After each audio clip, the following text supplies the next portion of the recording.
Nous allons voir dans ce cours le principe de fonctionnement des principales interfaces d'entrée-sortie disponibles pour le 8086.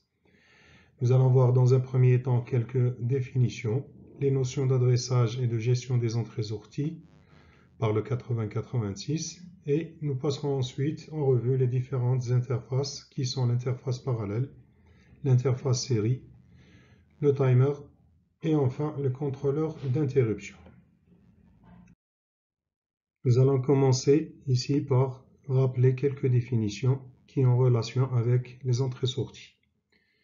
Nous commençons par la définition de l'unité des entrées-sorties. Alors l'unité des entrées-sorties est la partie de l'ordinateur qui permet à celui-ci de communiquer avec l'environnement extérieur.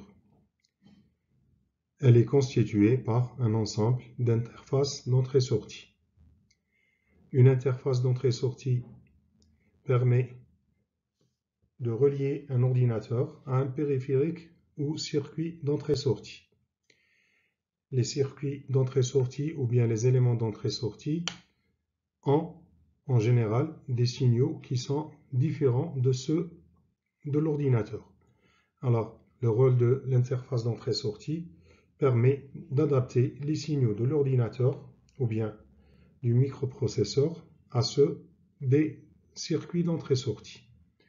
Parmi les périphériques ou bien les circuits d'entrée-sortie, on a les périphériques qu'on appelle périphériques informatiques, qui sont le clavier, l'écran, l'imprimante, les disques, etc. Et nous avons, dans le cas par exemple du domaine de l'électronique, des circuits d'entrée-sortie qui permettent de mesurer la température, la pression, etc. Les interfaces d'entrée-sortie sont connectés au microprocesseur à travers les bus d'adresse de données et de commandes.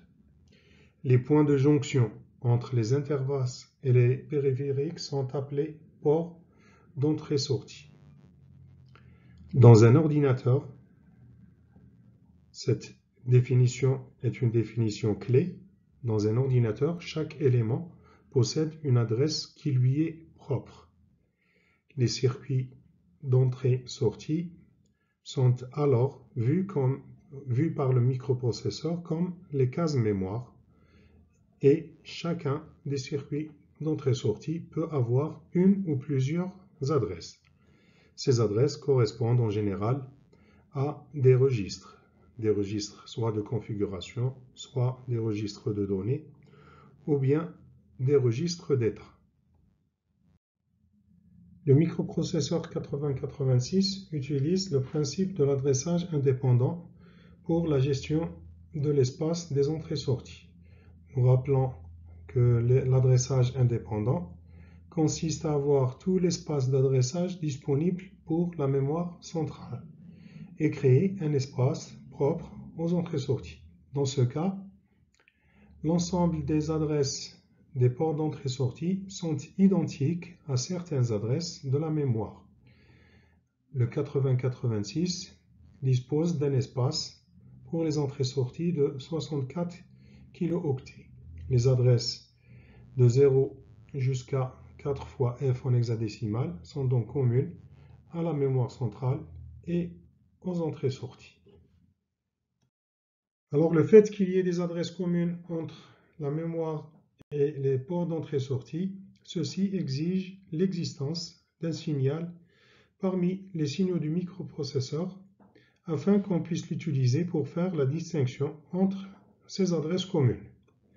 Ce signal, dans le cas du 8086, est le signal MIO bar. Il doit être utilisé dans le décodage des adresses. Il est également nécessaire de disposer au niveau software d'instructions distinctes, qu'il s'agisse d'un accès à la mémoire ou bien au port d'entrée-sortie. Ces instructions sont pour le 8086 Move, pour l'accès à la mémoire, que ce soit en lecture ou bien en écriture. Et les instructions pour les entrées-sorties sont IN pour une opération d'entrée et OUT pour l'opération de sortie. Alors au final, Move permet de mettre MIO bar à 1. Les instructions in et out, quant à elles, vont mettre MIO bar à 0.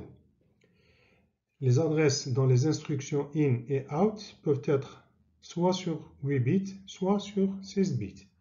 Ces adresses peuvent être fournies d'une manière directe dans l'instruction ou bien indirecte. Dans ce cas, elles doivent être contenues dans le registre DX. Nous allons voir maintenant l'essentiel des principales interfaces d'entrée-sortie disponibles pour le 8086. Nous commençons par l'interface parallèle 8255. Alors, une communication parallèle, c'est dans laquelle les bits d'un mot sont transmis simultanément, par opposition à ce qu'on appelle une communication sérielle, dans laquelle les bits d'un seul mot sont transmis un par un sur une seule ligne. Le 8255 dispose de 3 ports d'entrée-sortie sur 8 bits, qui sont le port A, le port B et le port C. Le port C peut être séparé en 2 ports de 4 bits pour former les groupes A et B. En plus des lignes d'alimentation, le 8255 dispose d'un bus de données sur 8 bits afin d'être relié à celui du 8086. Il dispose également d'une ligne de sélection de boîtier Chip Select, CS-bar, d'une ligne de remise à 0 Reset, de 2 lignes d'adresse A0 et A1 pour accéder aux différents registres du circuit. Ensuite, les lignes de lecture et d'écriture. Le 8255 dispose de 4 registres. 3 registres qui sont associés aux ports A, B et C et un registre de configuration. Les registres des ports A, B et C sont accessibles en lecture ou bien en écriture.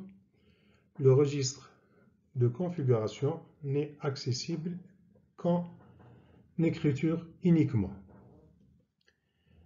Le circuit 8255 peut fonctionner selon 3 modes.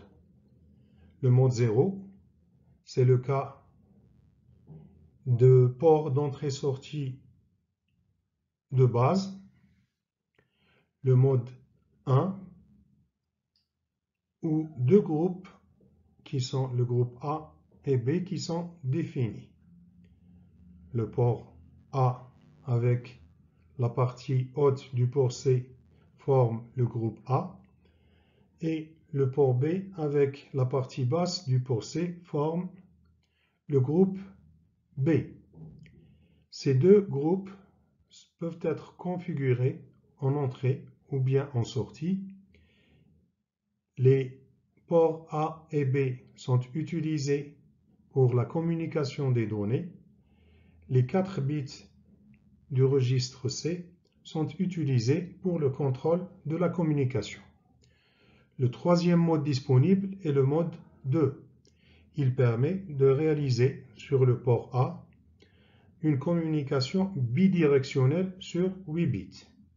5 bits du port C, dans ce cas, sont utilisés pour le contrôle de la communication.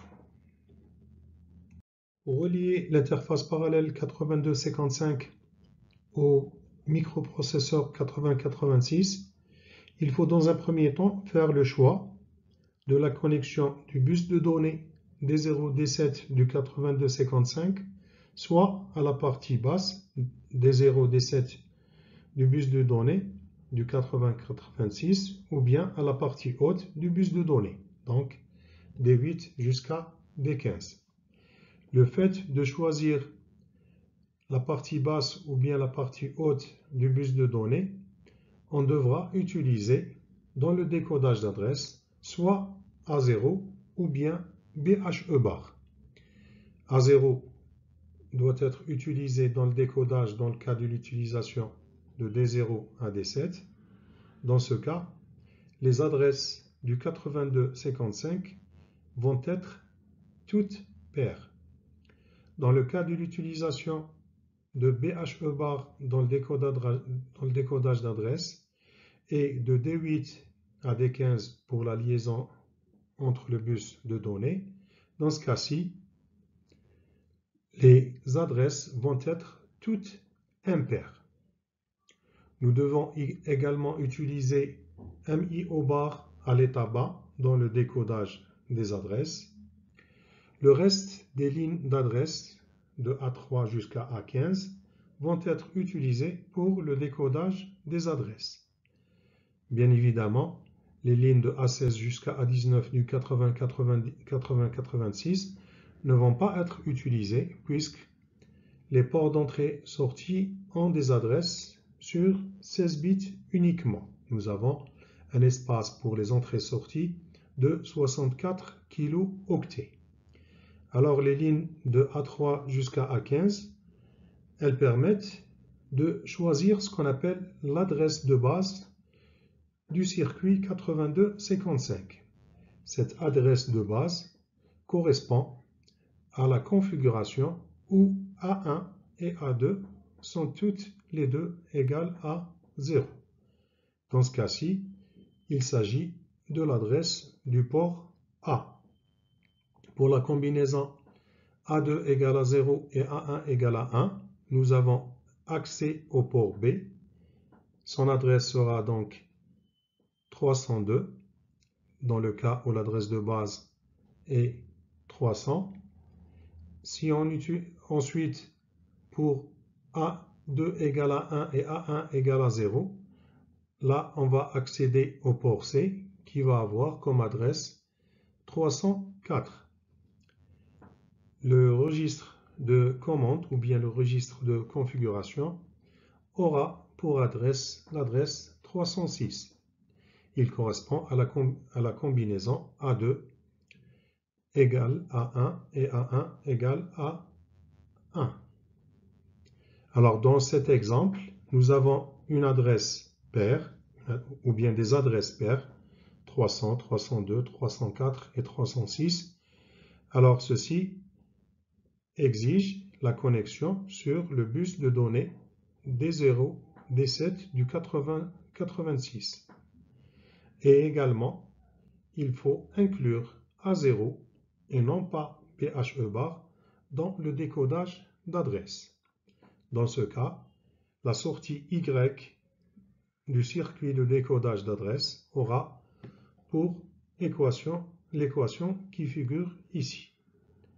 Et bien évidemment, il va falloir inclure MIO bar à l'état bas, à 0 donc, dans le décodage de l'adresse. Nous avons ici un exemple d'application de l'interface parallèle 8255. Alors, dans cet exemple, nous disposons d'éléments d'entrée-sortie qui sont des interrupteurs et une LED. Les interrupteurs sont considérés comme des éléments d'entrée. Ils permettent d'entrer des valeurs binaires, soit 1, soit 0.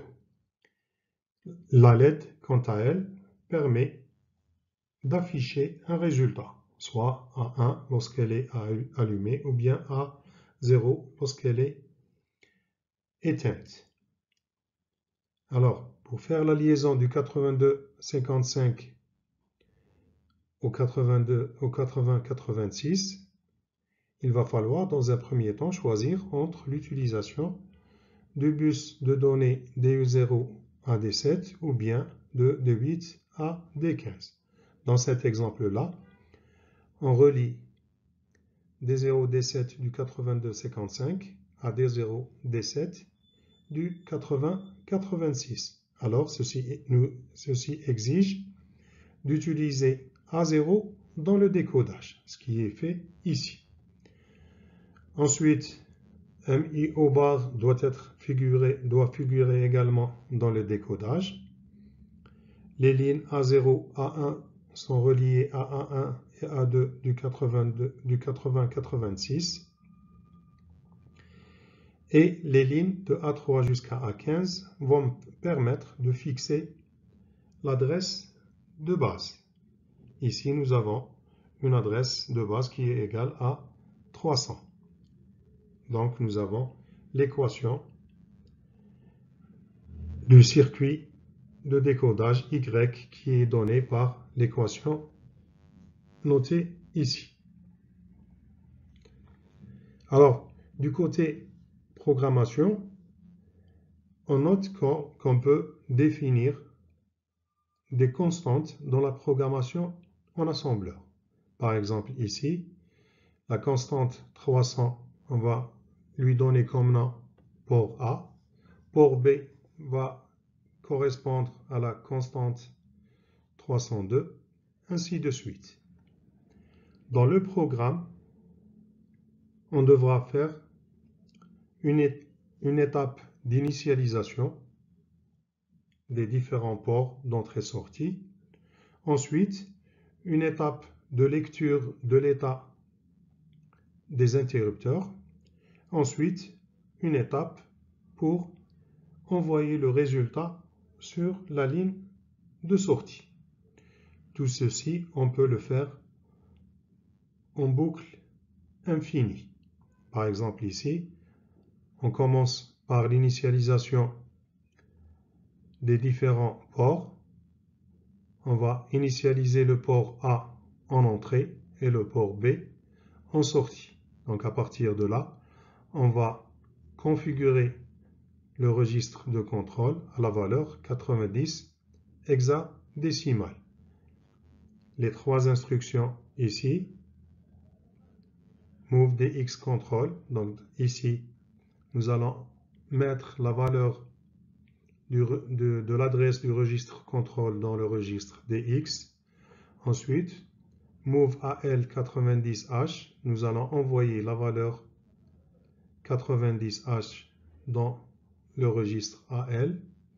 Et enfin, out dx al, le contenu du registre al va être envoyé sur le port dont l'adresse se trouve dans le registre dx, donc sur le port 306 qui correspond au registre de contrôle. Ainsi, le 8255 va avoir son port A configuré en entrée et son port C, et plutôt son port B configuré en sortie. Ensuite, on va commencer dans la boucle. Ici, la boucle, c'est une boucle infinie. Le programme va faire en permanence une lecture des interrupteurs et un envoi du résultat. Il ne va jamais s'arrêter. Donc, pour lire la valeur du port, il faut mettre l'adresse du port A dans le registre dx, dans cette instruction. Ensuite, effectuer une opération d'entrée. Il va falloir vérifier si la combinaison 101 existe sur les trois lignes A0, A1 et A2 en utilisant une opération de masquage. Si cette combinaison existe, on va aller à l'écriture de 1 sur le port B0 ou bien sur la ligne B0 du port B. Si la combinaison n'existe pas, on va envoyer un 0. Le fait d'envoyer 1 va allumer la LED, le fait d'envoyer un 0 va l'éteindre et le programme va reboucler indéfiniment sur la première instruction qui consiste à une lecture du port A ou bien de la combinaison sur les trois interrupteurs. Nous allons voir ici le principe de fonctionnement de l'interface sérielle 8250. D'une manière générale, le principe de fonctionnement d'une interface série est le suivant. Une interface série dispose de deux registres de données, l'un pour l'émission et l'autre pour la réception. Ces deux registres de données sont reliés à des registres à décalage. Dans le cas de l'émission, le registre à décalage permet de transformer les données parallèles du registre d'émission, de les transformer en une combinaison sérielle qui va être transmise sur la ligne TXD. Dans le cas de la réception de données sur la ligne RXD d'une manière sérielle, le registre à décalage, dans ce cas-ci, va transformer les données série en des données parallèles afin de pouvoir les lire à partir du registre de données. L'interface série dispose également d'un registre de configuration et d'un registre d'état. Le registre de configuration permet de spécifier les critères en quelque sorte utilisés dans le protocole de communication. On sait qu'une communication sérielle nécessite l'existence ou bien l'adoption d'un protocole. Alors, un protocole décrit la manière avec laquelle sont transmises ou bien vont être lues les données sur une ligne sérielle. Par exemple ici, dans le cas de la norme appelée RS232, nous avons un protocole qui dit que un niveau 1 logique est exprimé par une tension entre -9 à -15 volts. Un niveau 0 logique est exprimé par une tension de 9 à 15 volts, plus 9 à plus 15 volts. Dans le protocole, il doit y avoir un bit de start.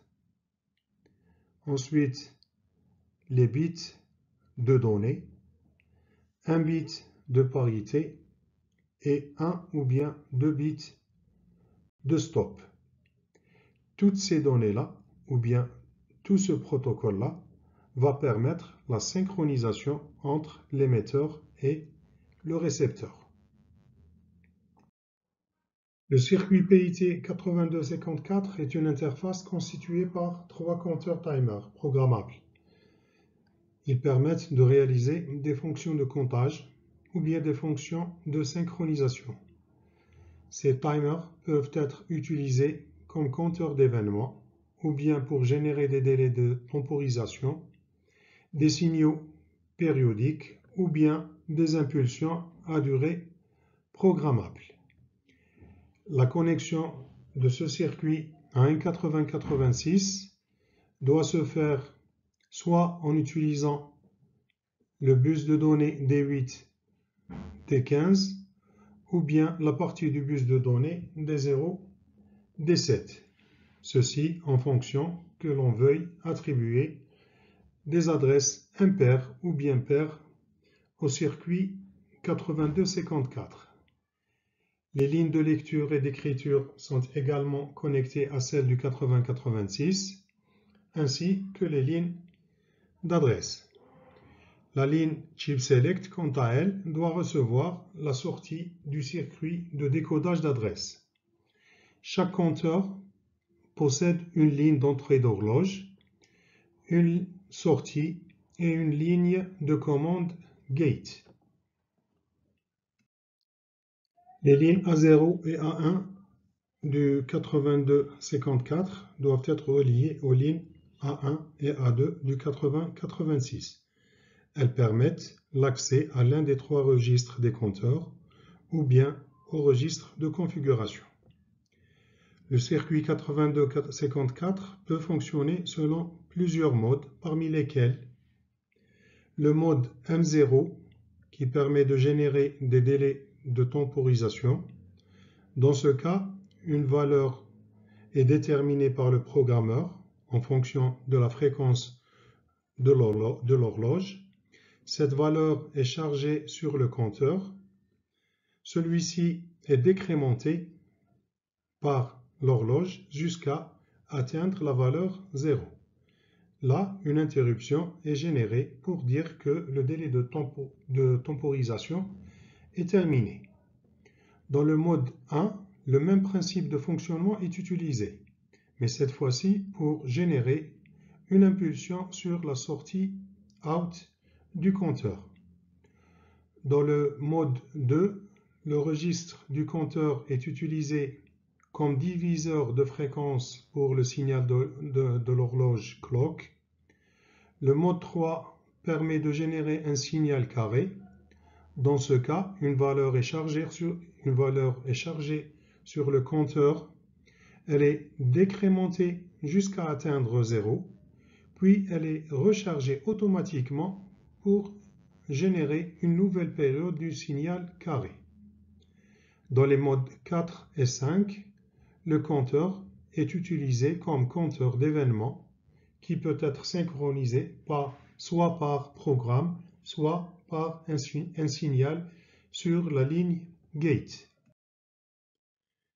Le circuit 8259 est un circuit contrôleur d'interruption. Il permet de multiplier le nombre de sources d'interruption.